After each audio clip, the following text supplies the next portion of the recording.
are you, Dave? Good. Glad to be here. Have you wondered at all what this red device in front of you is? No, I didn't realize that the red Solo cup taped to what is that, a fan? Like a little hand personal That's fan? exactly what that is. Yeah. This, my friend, is my new invention. This is my retirement. Right the here. Shaver Saver? The Shaver Saver. Okay. So can you I'm ready for a demo. Do you want to know what that does? Well, it saves shaves. So when you play in bands, you know this, in between sets, a lot of times the guys, you just sit around and you'll talk about everything, like, yeah. Usually with me, it's talking about, UFOs. And yeah, you really talk about everything. Yeah. But somebody at some point was like, they had a friend who he would always blow dry his razors after he used them, because he was saying that what makes a razor go dull isn't the shaving, it's the moisture on a thin layer of moisture on the very edge of that razor oxidizes, and it causes it to go dull really quick. Deteriorate. And so he's like, you just blow dry your razors and they'll last like 10 times longer than they normally would. So I began blow drying my razors and saving on razors years ago. And then the other day I was thinking, well, that's a product. Yeah. Like if you had a product that would extend the life of your razors by 10% or 10 times what they normally would be, that's probably a very valuable product. So then I thought the Shaver Saver, like this is, I like the name. So this is what the prototype would be. You'd have a blow dryer, and you just, when you're done shaving, you put your razor in there, and you hit a button that's on a timer, and it would just go for 10 minutes or whatever time it takes to dry the razor, and then it shuts off. And I was ready to patent that son of a gun. And then what happened? Well, I got into researching patents, and somebody already made one. Well, so there's already it's not as cool of a name. They just call it the Blue, BLEW razor dryer. No. Yeah, Shaver Saver. Yeah. It's way Shaver Saver is way better. You were talking about it, and given that this is a conspiracy podcast, I was immediately concerned for your well-being, because I was thinking what about the Dollar Shave Clubs of the world? It's not in their interest. That was my strategy, was not to find a manufacturer. I was going to get the patent, and then I was going to hold Gillette ransom to buy me out. Yes. And say, if you don't want this to be on every Amazon page in the world, then you give me $2 million, and then I'd retire. But yeah, if I'm a razor manufacturer, I don't want the Shaver Saver. I really could have sworn that I had getting out there, because I searched on Amazon and there wasn't anything like it. I thought, wow, original idea here. And then I searched a few other, the internet's pretty big. Mm-hmm. Yeah. It's a lot.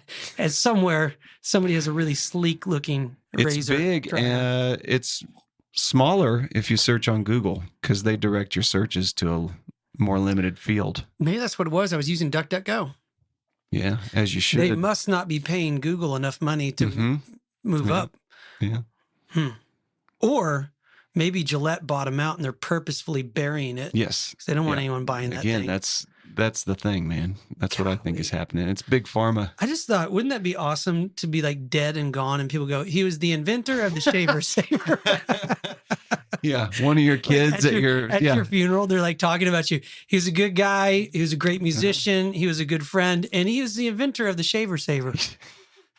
Little known fact: he made his money. Dante Schmitz, singer, youth baseball coach, and inventor of already invented products. Yep. Well, we'll put that right out there for everyone to. That's pretty good. See that? Okay, that's probably right there. Well, I thought that'd be an interesting tidbit to kick off the podcast today. Anything new with you? Nothing as prolific as that. No. Yeah. I don't know if prolific's there. Asinine might be appropriate. So today we are talking about the much anticipated moon landing.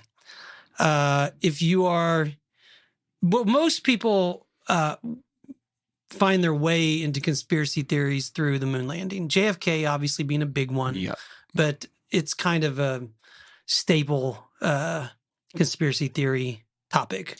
That did we go to the moon? Yeah. Did we not go to the moon? Did we go to the moon, but they faked a bunch of it? Did we, is the whole thing a lie? Is the Earth flat and we never even gone out of low orbit? I mean, there's lots of layers of conspiracy, but the moon landing is prominent, I would say. Yeah, it's not one of the first ones I would have listed before we got into this. Have you ever looked into the conspiracy theory, like the idea that maybe we didn't go to the moon? Not until recently, no. Okay. Yeah, So I took it for granted that we went to the moon. Until when? A week ago? Like a month ago? Oh, when I said, let's do the moon. Yeah, landing? I mean, like you mentioned in the last episode that somebody made the comment, I just feel sorry for people that think we landed on the moon.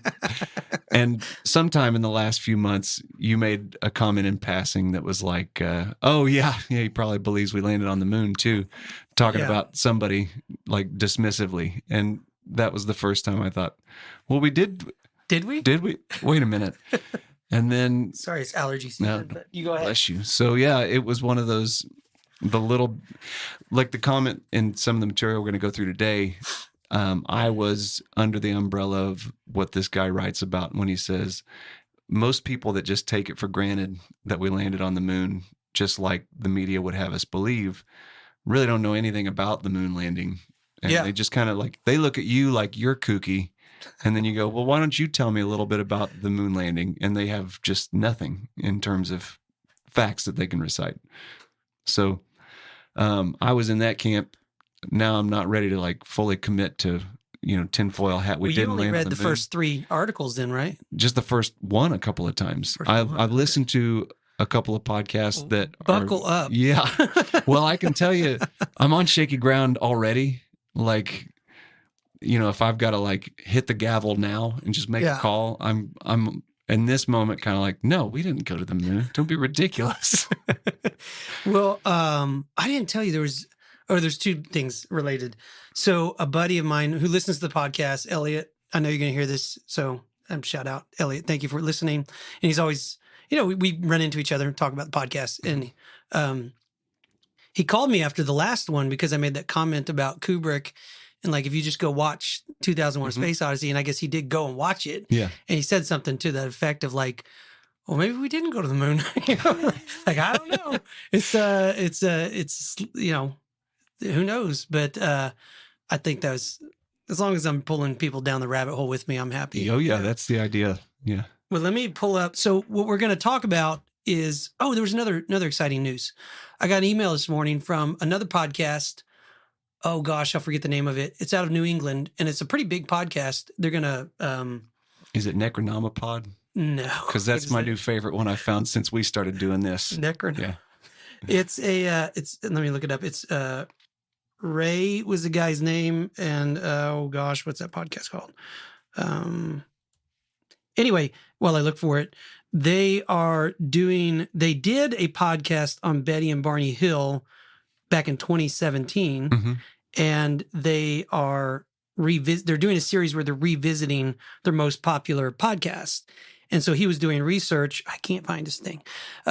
He was doing research on Betty and Barney Hill like recently, and he came across the article about the new song that we just released. Oh, cool. And so he was writing to see if he could use the song in the new podcast, which of course I said, no way, Jose. You paid me a lot of money. Yeah. It's the New England Legends, ournewenglandlegends.com is the website. And they've got like 4 million downloads. So they're a pretty big podcast. So he's going to send a link when it comes out, and we can link to it in our podcast too to share. But that's pretty cool. I think that's awesome. I texted the guys in the band I texted Roger because he and I are on the same wavelength with this. Like, we know it's going to work. But I said, this is exactly what I expected to happen. Yeah. And this is why we need somebody out there soliciting the song to every Ancient Aliens UFO podcast, TV show, and movie. Because if we write country music about aliens, it will be featured on all of those programs. Yeah. It's just, why wouldn't you? So anyway, it's looking good. But today we're talking about the moon landing. And obviously there's a vast amount of people who have podcasted or written and made films and movies about. One of the biggest ones is A Funny Thing Happened on the Way to the Moon. You ever watched that one? I've heard of it. I haven't watched it. It's pretty convincing too. But David McGowan has a website called the Center for an Informed America, which sounds really awesome. And he died back in 2015 of lung cancer. I don't think there's anything nefarious related. I think he had smoked for a long time, and it was, unfortunate.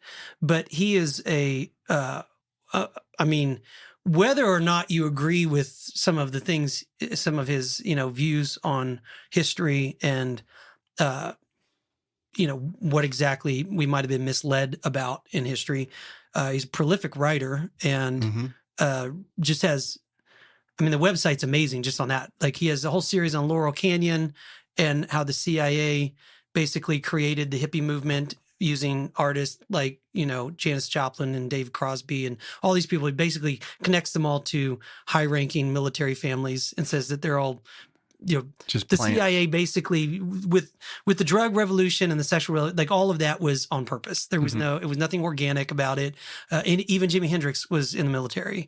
And, it's like, we'll go into that one too, but he's a fascinating mind, whether or not you buy into what he's selling, because you can accuse him of being wrong about things, but you can't accuse him of not being brilliant, I think, because, even if he's connecting dots in an incorrect way, it's still just brilliant to see somebody connect that many dots and pull that information together.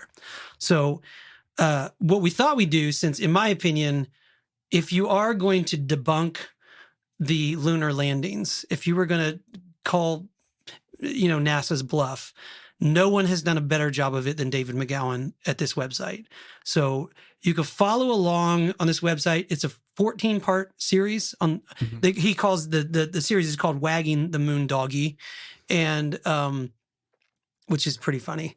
And then he does a 14-part series where he goes through, and somebody, I think after he died, went and narrated it. So there's an audio version.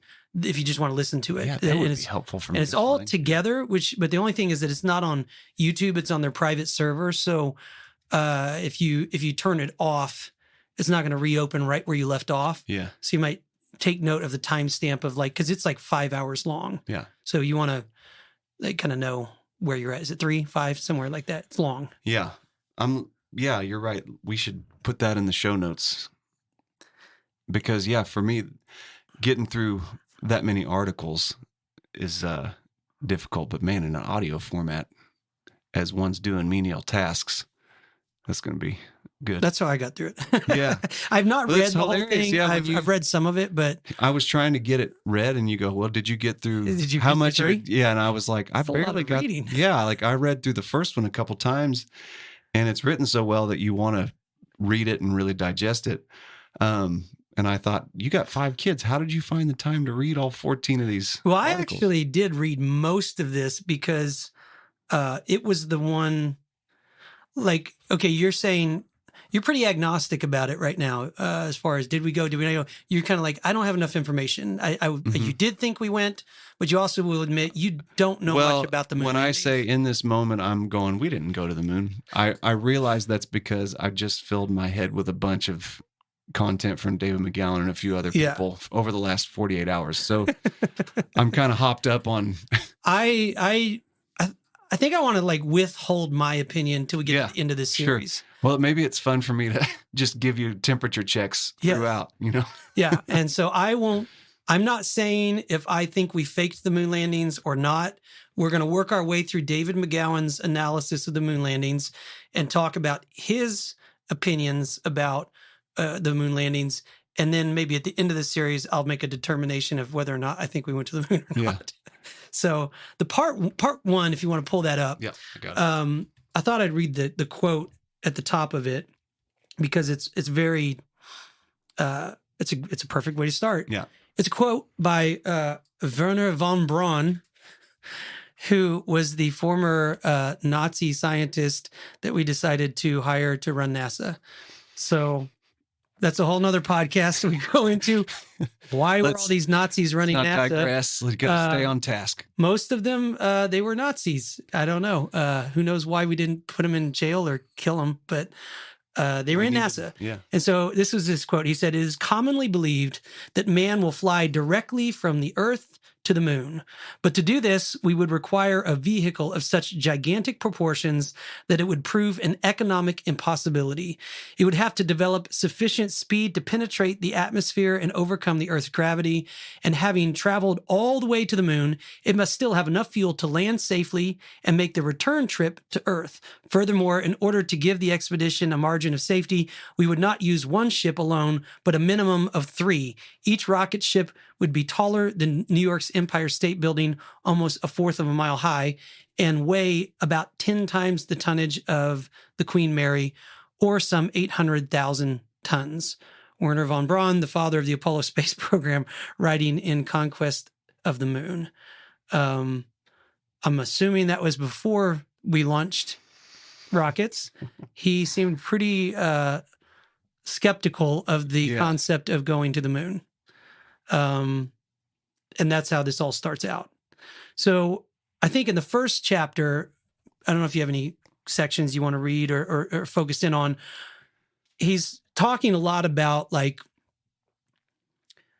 why you would do this, like why fake a moon landing? What's the point of it all? And you know, there could be different reasons for that. I don't know. What are your thoughts? Yeah, I mean, the short version of why we would want to do it was to restore some American pride. At the time, the Soviets were really pulling ahead on the space race.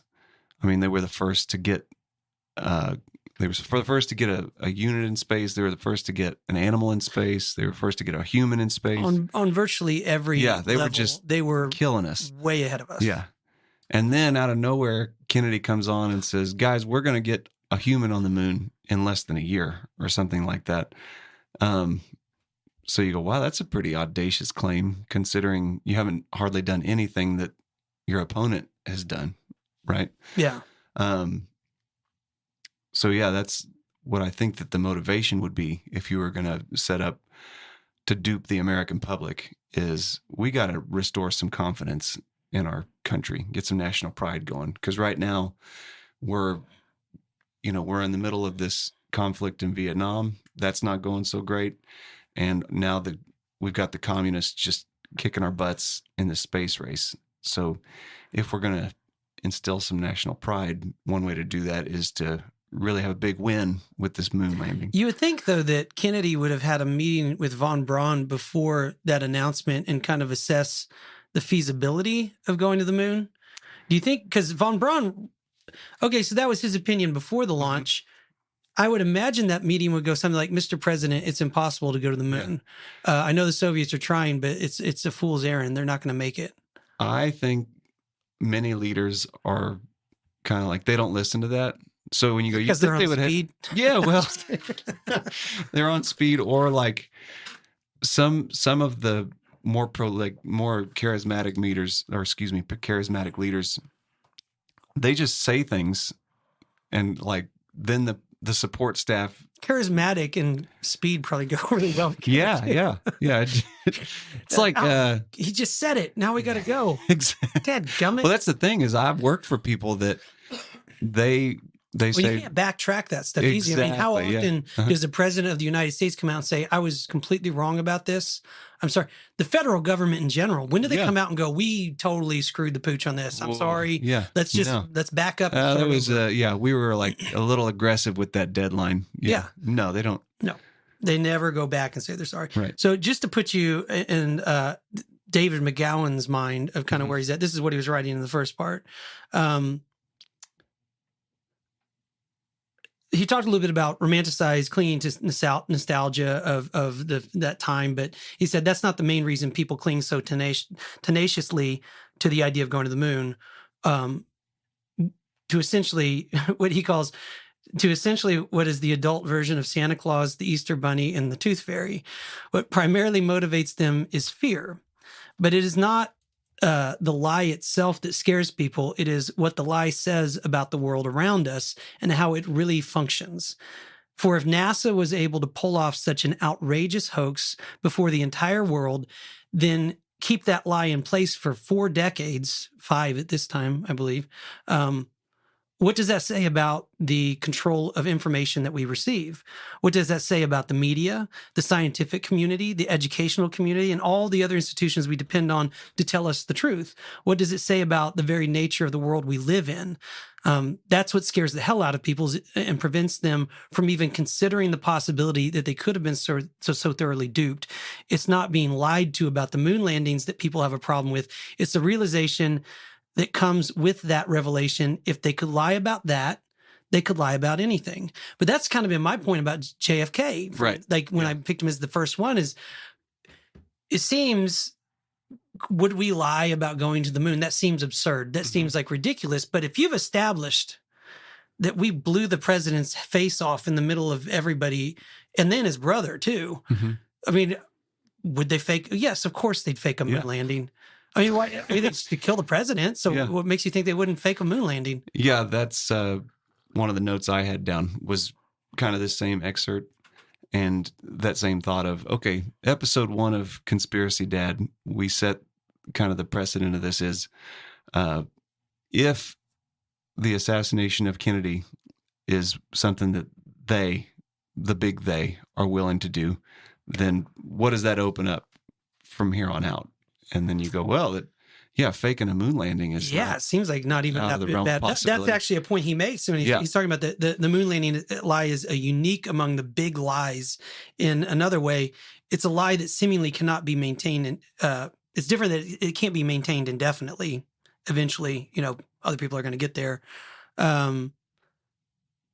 As you say, Washington need never come clean to say the Kennedys were assassinated. After all, they've been lying about the Lincoln assassination for nearly a century and a half now and getting away with it. But the moon landing hoax, I would think, has to have some kind of expiration date at some point. But also, it's not, I think further on in there, big shocker, he's a 9/11 truther too. But he says something to the effect of, well, it's not murdering 3,000 innocent Americans, billions of dollars of infrastructure, and starting 2 illegal wars in foreign countries. So that, as far as lies go, is pretty benign. If you just, what did you do? You created a lot of patriotism. You created a lot of, you also bankrupted the Soviet Union. I mean, there's lots of reasons that you could look at it and like, if it was a lie, think, well, I would have done that. You know what I mean? Which is what I've always said from the beginning. Yeah, before we got on the air, I was saying how much I liked the tone of McGowan's writing. But it is funny, I was like right on board with him right up until he got into this 9/11 truther paragraph. I'm going, yeah, you're right. Back to the other point. And then he dropped that paragraph, and I thought, well, I'm not ready to go there yet. Like the Kennedy principle or something. Yeah, like the Kennedy litmus test. If Johnson killed Kennedy, then all bets are off for pretty much any of this stuff. Any of it's possible. The 9/11 truther, I'm not ready to jump on board with, but I will say, it's early in this podcast. Only episode 10 or something like that. I will say, having learned a little bit more about 9/11 and the wars after that, I am like, well, yeah, it's not like we were all that honest about reasons for going to war or how things were going over there or weapons of mass destruction. So again, it's kind of like, well, yeah, they have the capacity to be dishonest.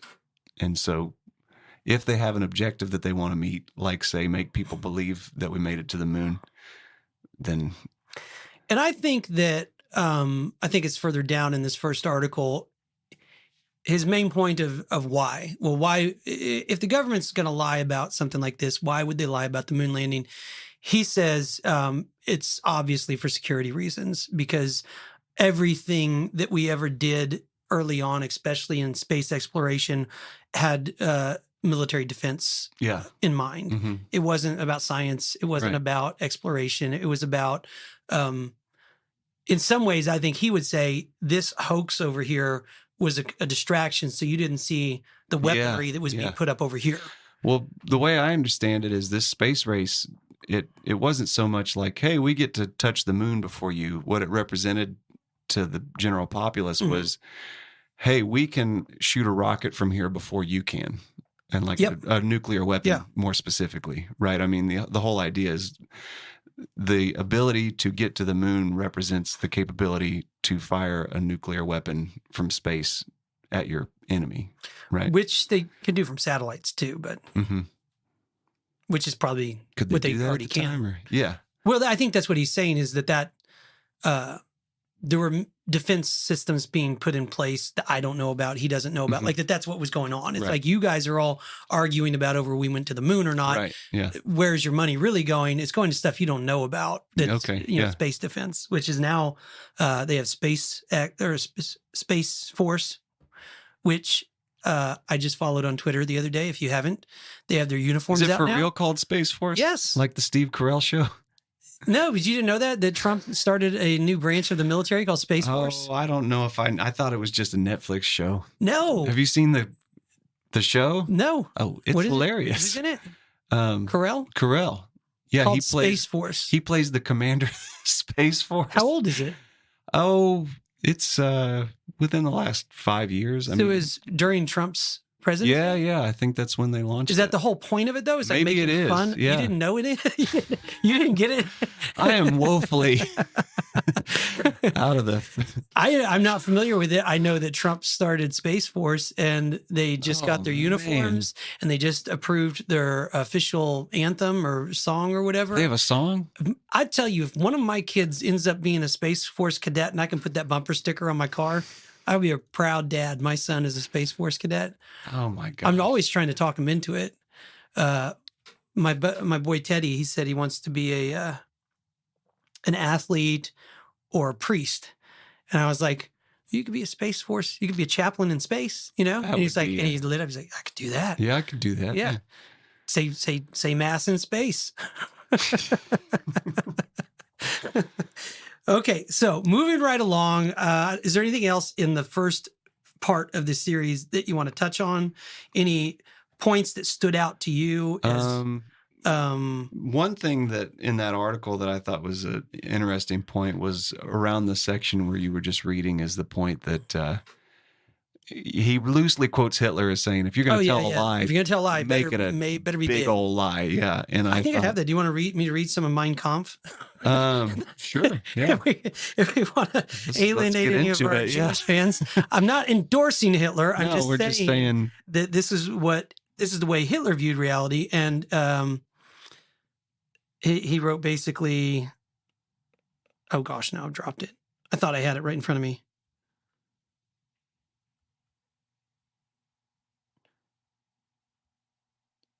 Yeah, I think I dropped it. I'm terrible about that. Adolf Hitler knew a little bit about the fine art of lying. It was before that. Sorry, folks.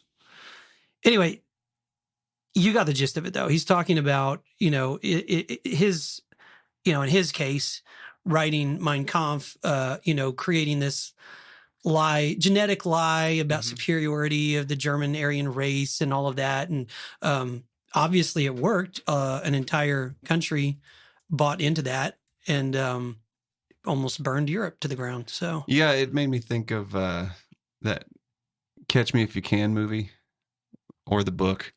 Like that's another podcast we have to do. Yeah, Leonardo DiCaprio's character is telling audacious, large lies, which is part of what gets him through a lot of these weird situations. He just goes and sits down in the cockpit of a plane. The reason I say that, I don't think I've talked to you about this yet. Oh, that's another. Did it happen or something? No, and that's not even a conspiracy. Like, there's a guy who started researching that man. I forget his name. The character, and found out that he was lying about all of it. Well, that entire movie based on Leonardo DiCaprio is a lie about lies. That's funny.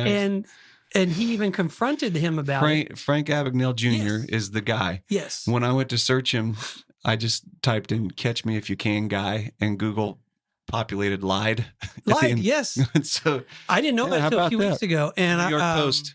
Yeah, it just came out a few weeks ago on the New York Post. There's a podcast that we can do about it, but it's, oh my goodness, it was kind of shocking to say, like, but it plays right into the whole topic. See, lies upon lies upon lies. turtles all the way down. Yeah, you think that people are honest. They're not. They're lying about everything.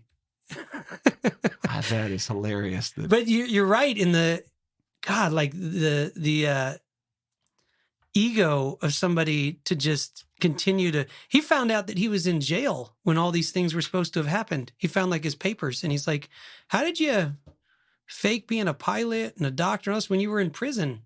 Like, oh my you weren't even in the public. There's no way you could." Yeah, you know, all of this comes back to, we just take most of these things at face value, because why would you lie about that, right? It's so big that's a perfect example that you know, a guy walks in a white lab coat and he says he's a doctor, and you ask him, where did you go to medical school? And you say, you know, Harvard or something. I don't know, even just OU. And you go, okay.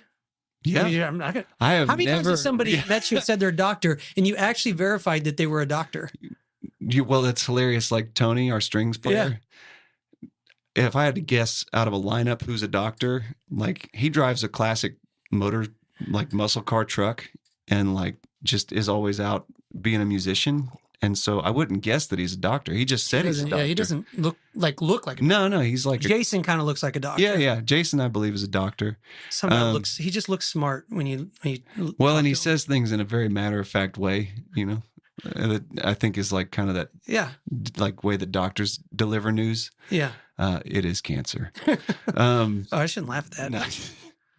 The way you said it was funny. Getting cancer is not funny. So Tony, though, like if nobody told me he was a doctor, I wouldn't guess that's what he does for a living. Keep going. I'm going to cool this room off. It's funny you should say that, because, when people told me he's a doctor, or if he said it, I've never asked to see his certificate or anything like that. But then again, I've never asked to see any credentials from any doctor I've ever seen. What if these are people? I've never asked anyone, my mechanic, some my guy attorney, just asking me to unbutton my dentist. pants. Who knows what could be going on? Yeah, mechanics, that's a relatively like harmless crime, you know, but well, I don't know if you're driving down the road. And that's true. Yeah, there's a level of trust that goes into that. So we've established lots and lots of possibilities for lies. Hold on one second. I'll call you in a little bit, bud, when we're ready. Okay. Not right now. So anyway, back to the podcast. We have a special guest coming up here in just a bit, but he can't come on quite yet.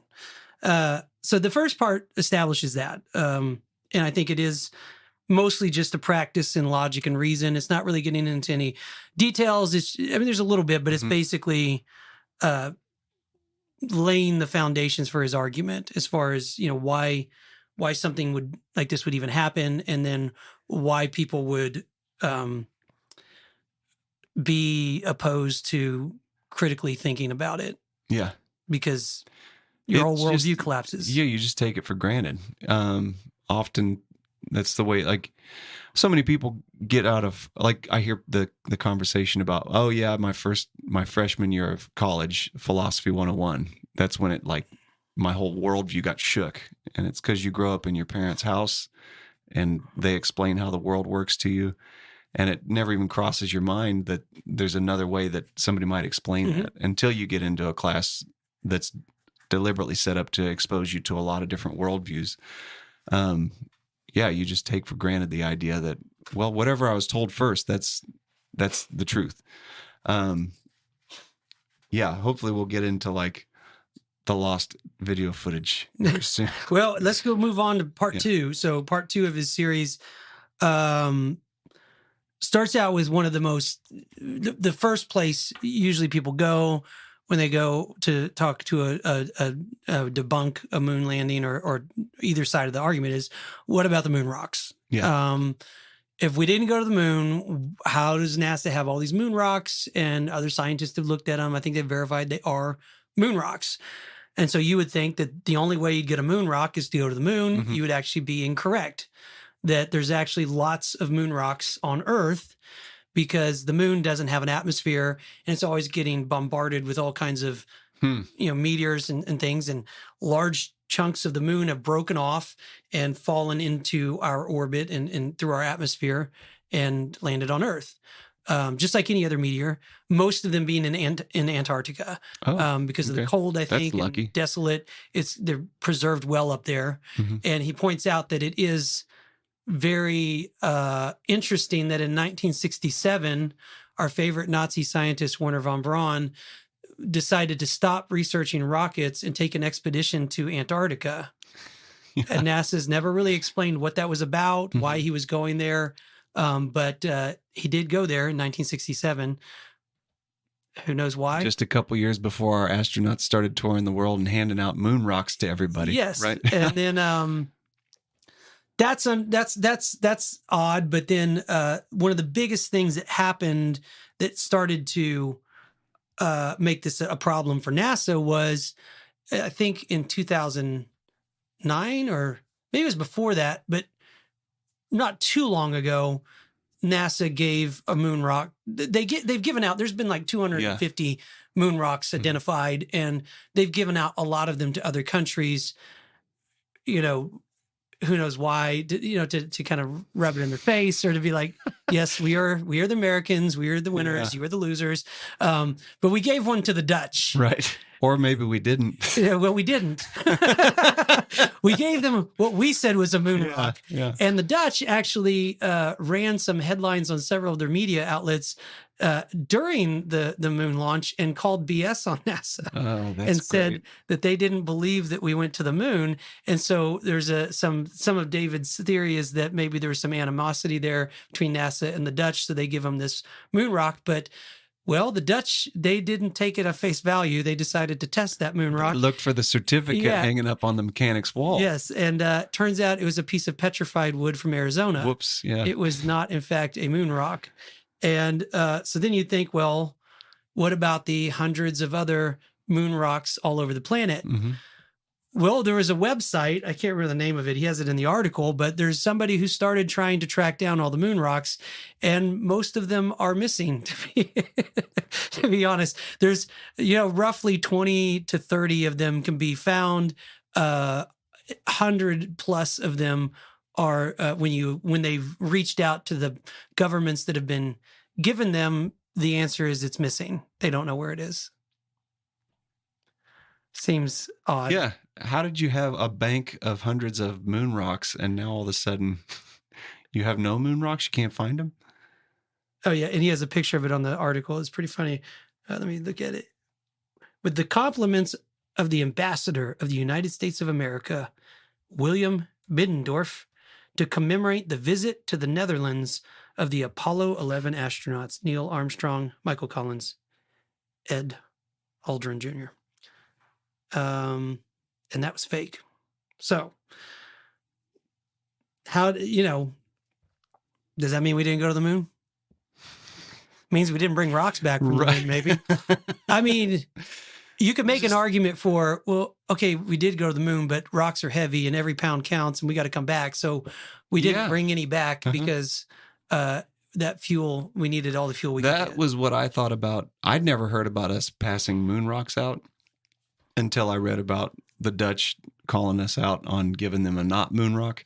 And I thought, well, I don't remember any kind of, in the general story of, the astronauts landing on the moon, I don't remember any and then they packed their bags full of rocks and they came back. Because just reading that von Braun quote at the beginning, the capacity, like the fuel capacity and the amount of volume and weight you've got to move to get up there is a large number. And then bear in mind, you've got to bring enough with you to get back. So you're taking a giant payload of weight with you. So now we're going to bring some rocks with us. I mean, I guess we burned some fuel off, so you got a little bit of headroom. Yeah, but you still have to get out of moon's orbit. Mm-hmm. And, the moon, this is a bit of a divergence from this thing, but there was a book written in the 1960s, maybe 50s, by a couple of Soviet astronauts, and it was basically called Our Impossible Moon. I'd have to look up the name of it, but they're talking about the physical impossibility of our moon and comparing the size of our moon to satellites, is what you'd call it, satellites on other planets. Mm-hmm. And they're just saying our moon's too big. Yeah. It's far too big. Yeah. So there's basically saying with the physics of it, somebody placed it there because it wouldn't have just naturally occurred. And usually people get uncomfortable when you say that because you're like, wait a minute, somebody placed the moon there? It's like, well, it's perfectly placed for where we need it to be for the Earth to exist in the way it does. And it's also a fourth of the size of the Earth, which is way too big compared to other planets, according to these guys, not me. I am an idiot, but I just think it's interesting to think about. You just don't ever stop and go like, what does that say about where we are and how we got here? Like, who hung the moon? Yeah, who put the moon there? Yeah, it didn't just organically appear. Maybe that's something that maybe that was a reason to go to the moon. Answer that question. You know? Yeah. I mean, I've heard other conspiracy theorists say it's like, it's not, everyone's arguing about did we go to the moon or not. No one ever stops to go, what did we find when we got to the moon? And then that's the whole reptilians and aliens and all that. But there are a lot of NASA, well, astronauts and NASA people, not just astronauts, but even presidents and people that have the whole UFO topic that have claimed to see UFOs and claimed to see UFOs when they were on the moon. I started to my raft started to float off into those waters when I was looking into this, and I quickly was like, no, I'm not looking at that right now. I'm focusing on these fake moon rocks and a couple other pieces of information as it pertains to Apollo 11 specifically. Yeah, and if you get into like a funny thing happened on the way to the moon, the documentary, which that one, it's cool because they do show. I mean, they prove. I guess you'd say this proof. I mean, if you prove that NASA's faking footage, at the very least, a lot of the footage that we saw of this supposed moon landing was just fake. I mean, there's no doubt about. Like, one of the famous ones is they're showing the shot from the back of the shuttle, like of the Earth, and it's a famous image called the Blue Planet or something like that. It's like you look it up, but they found somebody leaked an extended version of that video where they're showing the Earth at a distance, like they're going to the moon, and then once you hear over the radio, NASA say, all right, that's enough or whatever. They pull the camera back and you realize that it's like an optical illusion and the frame fills with the Earth. They were just like, they were using the camera in the window somehow to make it look like a small little ball. And it was like, actually, they were still in low Earth orbit. Okay. They had not gone, deep through the Van Allen radiation belts and all that. So I don't know. It's not David McGowan, but that's another great one. Watch a funny thing happen on the way to the moon. All right, so I know that covers kind of the first half of part two. Do you want to do more into part two, or is there anything in part one that maybe we didn't cover, or do you want to button this up? Yeah, I knew about the moon rocks from other stuff I looked into, but one thing I wanted to cover that technically is in that first article, the part one, is the lost footage. Yeah. Oh, I mean, we're just going to pick pieces of this. Honestly, there's so much to these articles. If you actually read them, we couldn't possibly it would be a 24-hour podcast if we put all of it into here. And as much as you'd like to spend your entire day with us. Yes. Anyway, so talk about all of the missing, like you think that you've seen the footage of us on the moon. And that was kind of my point on the Stanley Kubrick thing is like, people have this thing in their mind that we just watched it on a grainy TV because that's all we had back then. No, we had high definition cinema cameras. Like why have you never seen high definition, film footage of walking on the moon, which they could have, yes, you couldn't have broadcast it, but you could have brought it back, developed it, and had us look at it and see in high detail, exactly what it looks like to be on the moon. Well, you've never seen that, and there's probably a good reason why. I don't know. Part of the reason is apparently the video cameras that they brought with them on the shuttle were like 30 years old at the time. They were old, antiquated cameras. And they shot in a different format. It had something to do with the weight of them, or it's just it's sort of like if you went to the library and you said, hey, can I get an MP3 of this audiobook? And they go, well, we don't have that, but we do have this CD if you want to hang on to that. Or better yet, like, here, we'll give you this cassette recorder and you can listen to the audiobook. It's that sort of thing. Like the way that this read was, NASA just didn't have fancy cameras.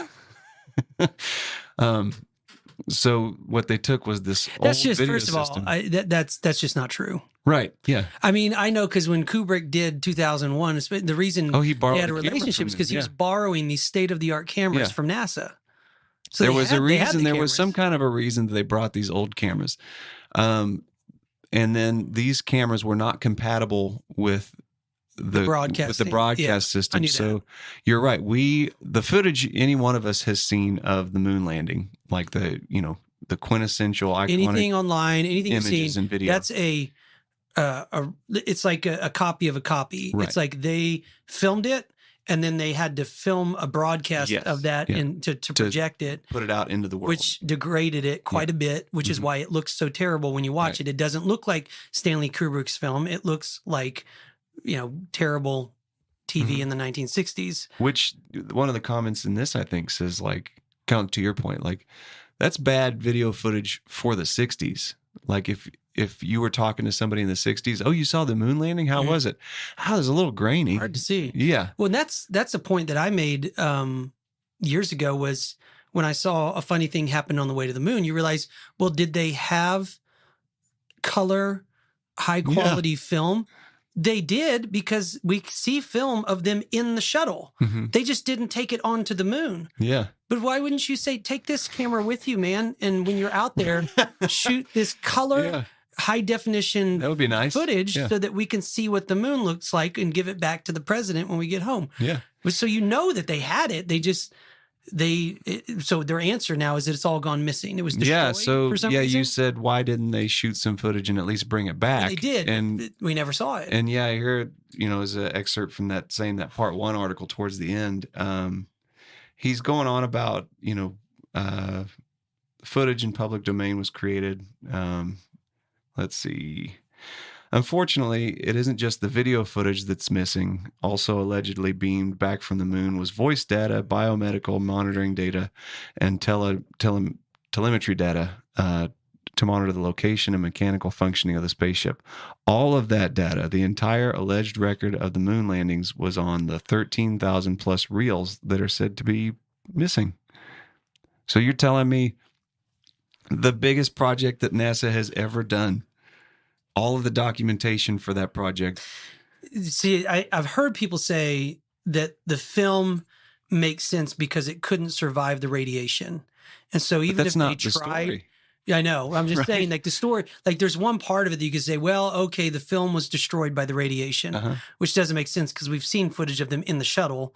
Well, they were actually just in low Earth orbit because they faked the shot.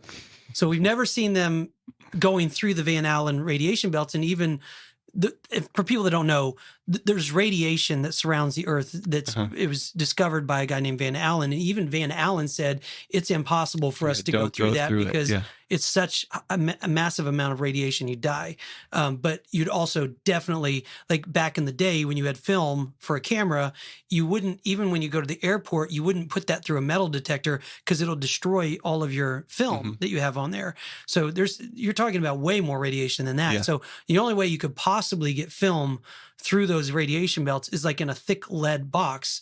Back to this idea of, well, lead's pretty heavy, right? And we're, every pound counts. We've got to use an 1/8 of an inch sheet of aluminum for the body of the spaceship. I'm just saying, lead. You could make some weird argument, some weird aerobics or however you want to acrobatic move to explain the film, but the others, the telemetry data and the medical records and all of that, what on earth would be the reason that you destroy that? Also missing, according to NASA and its various subcontractors, are the original plans, blueprints for the lunar modules and the lunar rovers, and for the entire multi-section Saturn V rockets. So it's like they just lost everything. Do you think that could be a security thing? Like they're just saying that so that other people don't get it? That could be. I mean, I guess if you don't want, secret agents from other countries. I mean, that's kind of in that article, he talks about it too. Like at this point, all of these other governments have this technology. So it's like, why is China not gone to the moon? Mhm. China has technology just so ridiculously beyond what they had in the 1960s. Yeah. If they could go to the moon, they would go to the moon. They can't go to the moon, so they haven't gone to the moon. Yeah. Same thing with Russia. Russia, especially, like they've been a space program forever. Why haven't they gone to the moon yet? There's a great imaginary dialogue in that article. I won't read it. Oh yeah, between Ivan just and Boris. just a couple Can of you read it? Russian. It's funny. Sure, yeah, I can. Did you do a good Russian accent? I'll pull it up and I'll I'll do be my Ivan. best. You do Okay. Boris. This will be funny. Hold on, let me pull it up.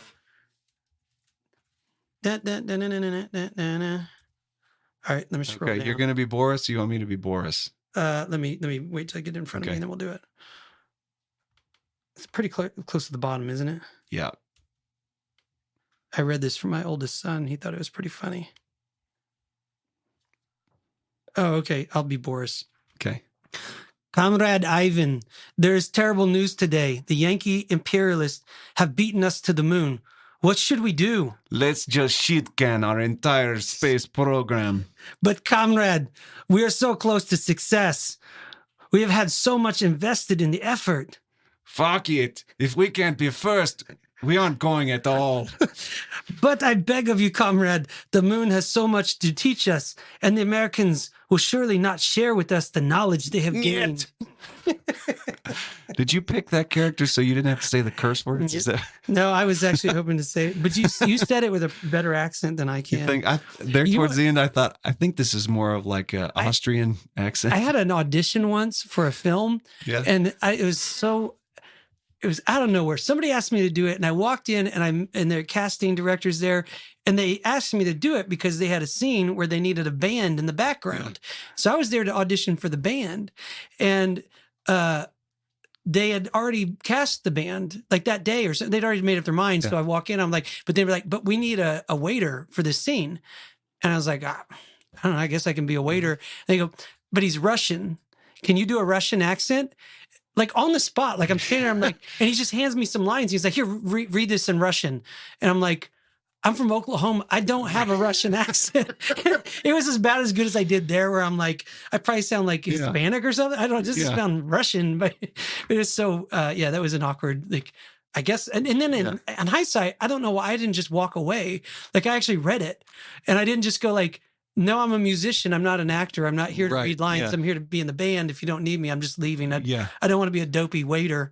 Man, I'm a people pleaser. I would have given it a shot. Yeah. Well, everything's missing. So you just said before we started, like, you made it sound like you can't lose SD cards if you try to. They're just everywhere in this room, right? Yeah. I have the same sort of thing. I've got a flash drive that I got 15 years ago. I haven't used it once. It's not important to me. It's made it through 4 moves in the last 10 years. I still have this flash drive. How could you guys lose? I wanted to bring this up. So I couldn't get it quick enough, but I have a rock. I have an arrowhead. Is it a moon rock? No, it's even old. It's cooler. Yeah. So when I was a kid, I was probably like 7 or 8. My son took it to show and tell recently. That's why I thought of it. But I was like 7 or 8, and we were walking along the bank of Lake Thunderbird outside of Norman, Oklahoma. And I looked down and I saw what looked like a big arrowhead. And I picked it up and I said to my dad, hey, Dad, I found an arrowhead. And he kind of brushed it off like, yeah, it's just a rock or whatever. And then I said, here, looked at it. And he held it and he looked at it. He's like, that's a real arrowhead. Yeah. And my uncle worked for the Oklahoma Historical Society. So I sent it to him and asked him to look at it. And I still have the papers he sent me. So he identified it as like being 5,000 years old from this tribe was here long ago. Anyway, the point is, I still have that rock. I've not lost that rock. From the age of 8, I knew it was important that you don't find a lot of these 5,000-year-old arrowheads, and if you do, keep track of where it is. I put it in an envelope. I labeled it top secret, and I kept it with my stuff all the way to age 39. All NASA had to do was put some of these things in an envelope. I even labeled mine top secret. They could have said top secret just so it didn't get thrown away. Probably would have kept the spies out of there. Yeah. Oh, that's top secret. I better leave that alone. The idea that NASA could just lose our moon rocks, I kept mine. You could keep yours.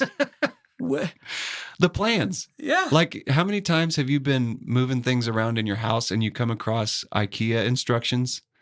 You're like, I don't need this. I already built the shelf. Why do I still have these? My problem is getting rid of the stuff. Manuals for VCRs. I found those not long ago. Why do I need a VCR manual?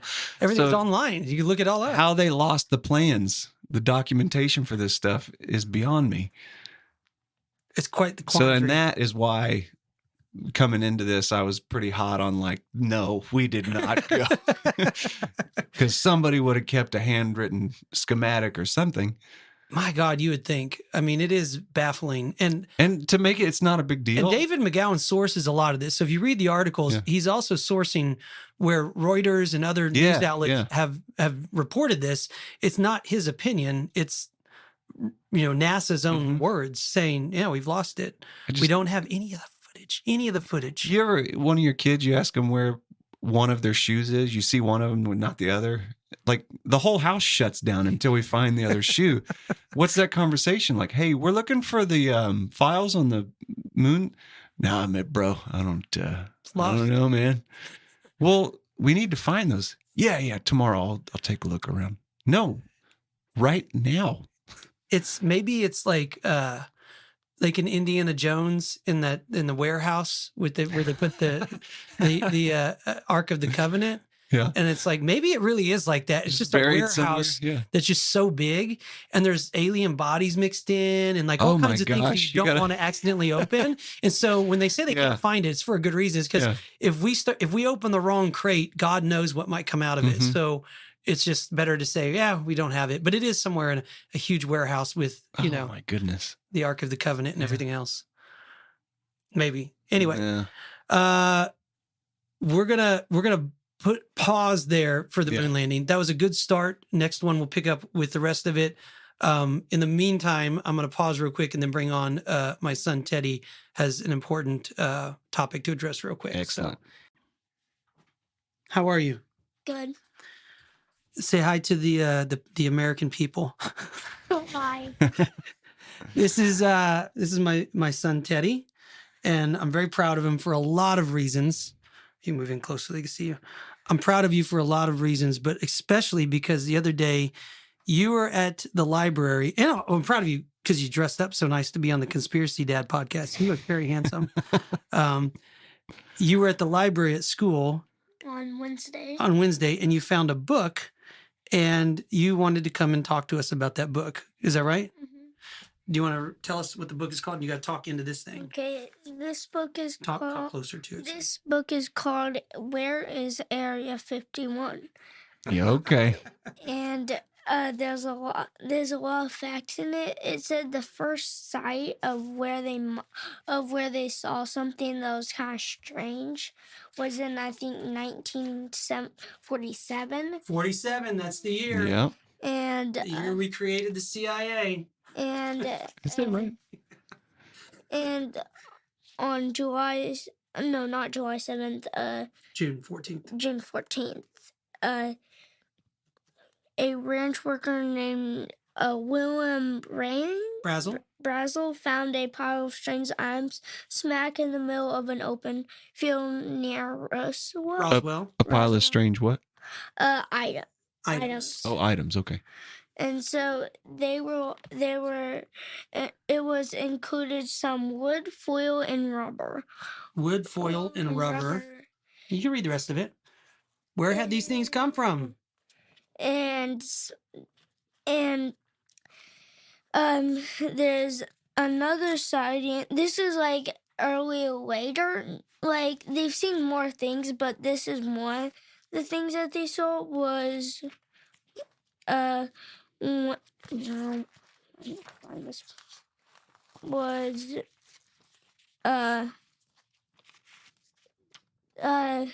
when people looked up at Nevada night sky, they had no idea what the strange lights and flat disc-like shapes could be. And it says some people jumped to the conclusion that the UFOs were arriving from outer space. And so this picture. Let me read this one. Airline pilots even reported sightings to air traffic controls on the ground and to the U.S. Air Force. Exclamation point, Air Force. Keep going. You're doing great. The CIA checked UFOs sightings against the Project Oxcart flight logs of when planes flew.